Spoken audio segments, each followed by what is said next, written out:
So now that we have simulated our time response of the compositions and the holdups in our column over 500 seconds, we now want to move to part C, and we will now simulate this time response for the column over another 25-second intervals as our reflux ratio is stepped up from 1 to 5. So when we step up our new reflux ratio, we are going to want to go ahead and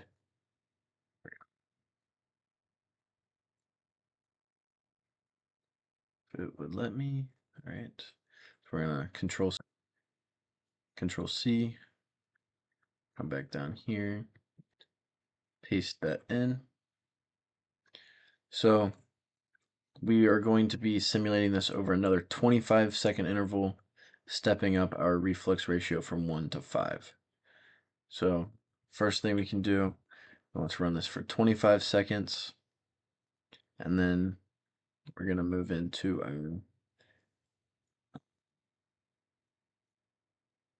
resolve IVP function. I'm going to rename this our result 1 just so that it doesn't mess up with any of our runtime.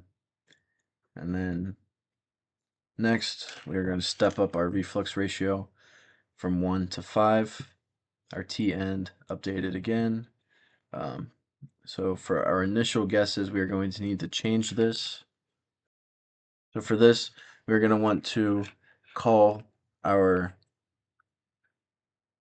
we defined it as our final res, and that was our solution that we evaluated for our times in order to call back our plot back our values for our plotting. So we're going to call this final res for our initial guess, and this is going to be from all the way to the beginning until the end. So colon -1. So we get that. So now that we got that, we need to update this and create a new name because we are calling back our previous one. So let's go ahead and change this to new final res, and we can do it here as well. I want to make sure that our x's and m's for our plotting are calling our new solution that is going to it's going to include our step change of our reflux ratio from 1 to 5. And then we'll need to name this Fig 2. Yep, because that's just Fig. So Fig 2. We can change that.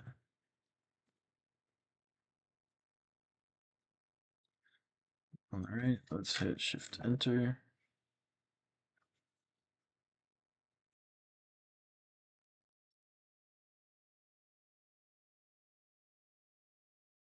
I didn't update my.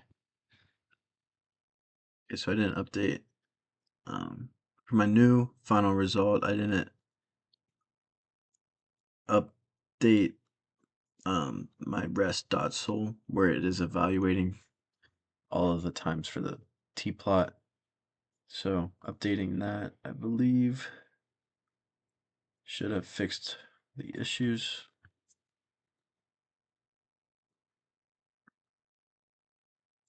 Yep. Okay.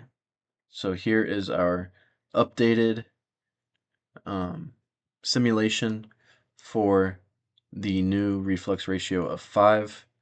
As you can see, we get more of a flat line for all of the compositions, and there's a little bit of a dip in our reboiler hold up. However, it is all reaching a steady state. Okay, so now that we have simulated the step up of the reflux ratio from 1 to 5, we now want to create a series of 4 McCabe-Thiele diagrams that shows the time varying response of the column as the reflux ratio is increased. All right, so let's call this McCabe-Thiele. McCabe-Thiele, we can go ahead and begin by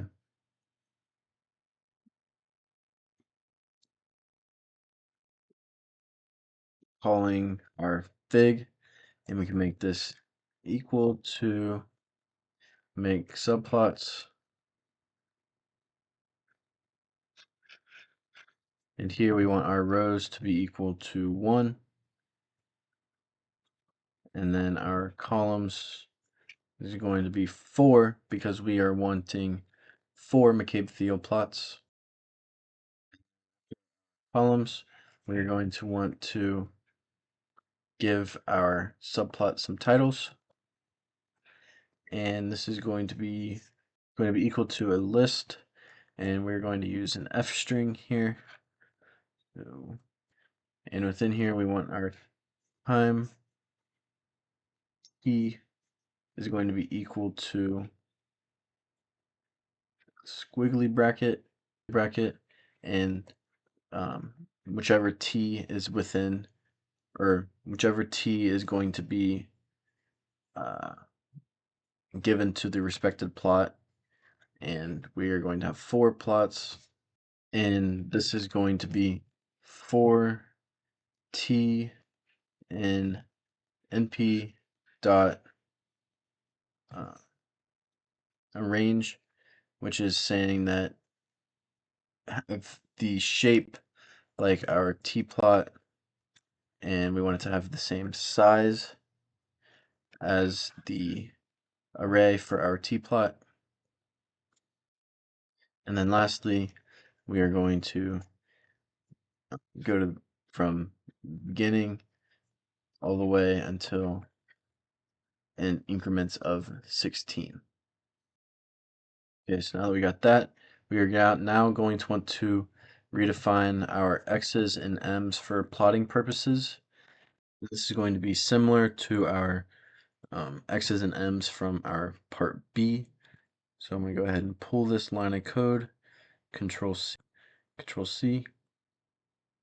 We come back down here and paste it in. However, we will need to incorporate the lists, and we want to make sure that we are pulling from the beginning all the way until the end in increments of 16. So now that we have our new x's and m's, we are now going to want to begin with our for I statement, and I'm going to again go to our previous typed code and Control C, copy it in, come back down here and paste, Control V. So now that I got this pasted in, we will now need to do some tweaking. The first thing that we can do is add a new variable xplot, and this is for our McCabe-Thiele plotting purposes. And xplot is going to be equal to np dot linspace. It's going to be 0, 1 to 100. And then next, we are going to want to add yplot, and our yplot is going to be equal to our relative volatility equation. However, instead of just a plain x, we are going to have the xplot variable. So we'll have xplot times alpha, and then this will be divided by 1 minus the xplot, and then it'll be plus xplot times alpha. And again, that is our relative volatility expression. We have our xplot and yplot for plotting purposes. We will now need to incorporate our actual relative volatility expression so that we can call to it per each equilibrium stage and ensure that we are correctly calculating the correct parameter.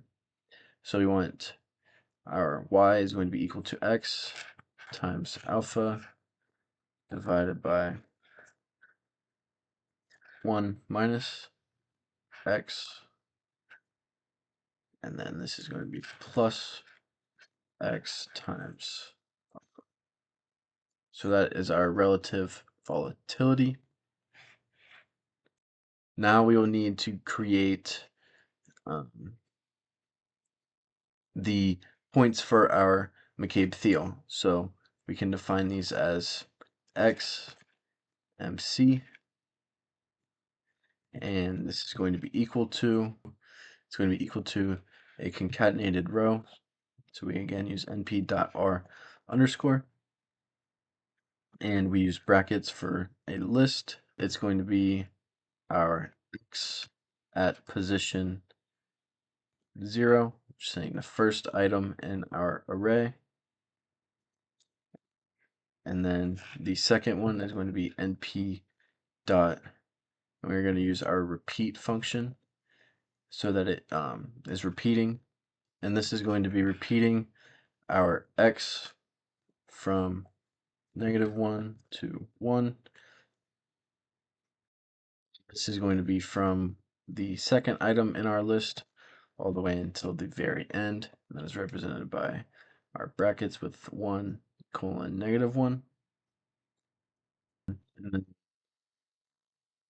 to repeat it 2 times. Okay. And then lastly, we are going to call our x at the end position -1. All right, so next we want our y's for the Monte Carlo points. So our y MC is going to be equal to, it's going to be equal to np dot repeat. This is going to be from our second point in the array all the way until the end, and we will again repeat this 2 times. So now that we have our x and y for our Monte Carlo, we can now go ahead and move down to our adding the scatter plot. So first plot, or for our first line in the plot, we can change our t plot to x plot. So we have x is equal to x plot, and here our y is going to be equal to y plot. We will keep our mode lines. Our columns, since we have more than one plot in each column, we are going to change this to I plus 1. And for here,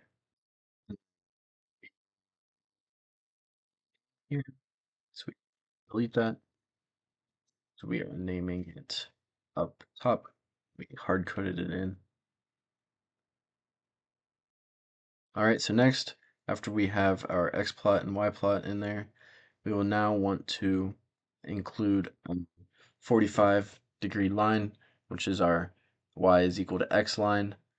So to do so, we want our x values to go from 0 to 1, and similarly, we want our y values to as well go from 0 to 1. So this is going to plot the y equals x line. We want mode to remain lines, and we will change this column to I plus 1 to ensure that it is being incorporated and included in all 4 of our plots. And then we will need to do one last one for our Monte Carlo points. So we can go fig dot add underscore scatter, and our x is going to be equal to x underscore MC for Monte Carlo points. Y is equal to y MC.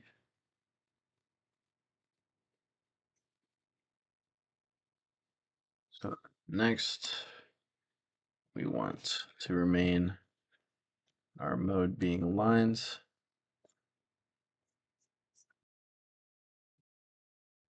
Lines. And then we again want our row to remain 1 and column to be equal to I plus 1. Right. So that should be all for our McCabe-Thiele. Let's go ahead and try to run. Shift enter.